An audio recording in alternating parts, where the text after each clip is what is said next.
देखता है news India Assam. इस टाइम मैं मौजूद हूँ जिला धुबरी में, ब्लॉक जो है गुमानी ब्लॉक। और मेरे साथ यहाँ पे मौजूद कांग्रेस से प्रत्याशी है, यहाँ से लेडीज सीट है।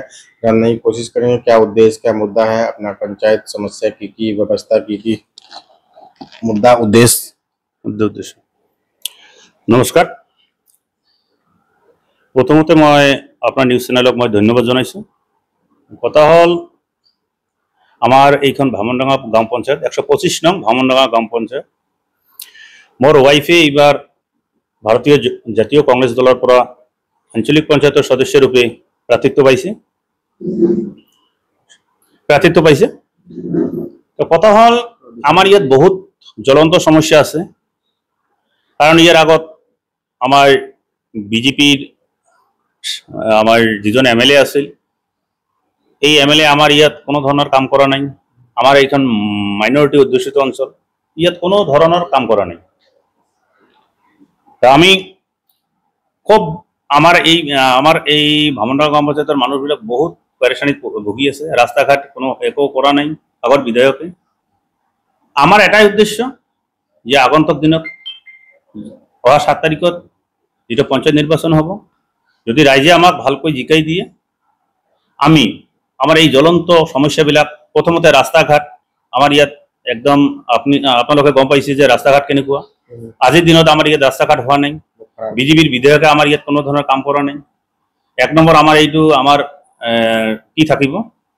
তাৰপিছত আমাৰ ইয়াত জল জীবন মিশন আছে, কিন্তু জল জীবন মিশনৰ আমি অবশ্য ইয়াৰ সুবিধাখিনি ভোগ কৰি আছো। আমাৰ ইয়াৰ মানুহে এইটো আমি এইটো পাই আমি সুখী হৈছো। আমাৰ এই অঞ্চলৰ মানুহ পাক্কা মকান চচালে এইটো মকানৰ ক্ষেত্ৰত ক'বলৈ গ'লে আমাৰ এই যে মাইনৰিটি অধ্যুষিত অঞ্চলত মকানৰ ক্ষেত্ৰত আমাক বঞ্চিত কৰা হৈছে। আজি গাঁও পঞ্চায়ত একে গাঁও পঞ্চায়ত, আজি আমাৰ এইখন ভামনডাঙ্গা গাঁও পঞ্চায়ত, বেলেগ গাঁও পঞ্চায়ত 800ৰ পৰা 1000 পকী ঘৰ হৈছে, কিন্তু আমাৰ ইয়াত 200 মানুহ হোৱা নাই। এই যে এনেকুৱা এটা ভাৱ বিজেপিৰ, এই ভাৱখিনি থকাৰ কাৰণে আমাৰ মাইনৰিটি মানুহৰ ইমান অসুবিধা হৈছে। আমাৰ মাইনৰিটি মানুহৰ কোনো ধৰণৰ উন্নতি কৰা নাই ইহঁতে, আৰু ইয়াতে উন্নতি কৰাৰ চিন্তা নকৰে। আজি ধৰক অৰুণোদয় দিছে, অৰুণোদয় আঁচনি, এই অৰুণোদয় আঁচনিত এনেকুৱা এটা খেলিমেলি কৰিছে যে এখন গাঁৱত যদি 100টা অৰুণোদয় দিছে, 100খন অৰুণোদয় দিছে, তাৰ ভিতৰত আমাৰ ইয়াত মাইনৰিটি মানুহ, মুছলিম মানুহ বেছি আছে। মুছলিম মানুহ যদি তাত 80 জন থাকে, তাত 2টা বা 3টা পাইছে, আৰু বাকীখিনি আটাইখিনিয়ে বিজেপিৰ মানুহক দিছে বা আমাৰ যিবিলাক কি আছে বিজেপিৰ সেইবিলাকক দিছে।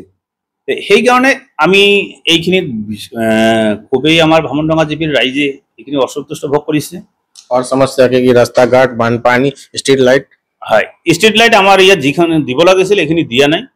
আমাৰ চুকে কোণে যিখিনি দিব লাগিছিল এইখিনি দিয়া নাই। আৰু আমাৰ ইয়াত কাৰেণ্টৰ সমস্যা ৰহিয়ে থাকে। দিনত লোড শেডিং ঘন্টার পিছত ঘন্টা হয়ে থাকে। এইখিনি বিজেপি সরকারে কোনো ধরনের স্টেপ লওয়া নাই। বহুত সমস্যা আমার ইয়াত, বহুত সমস্যা। আমি সমস্যাটা জর্জরিত।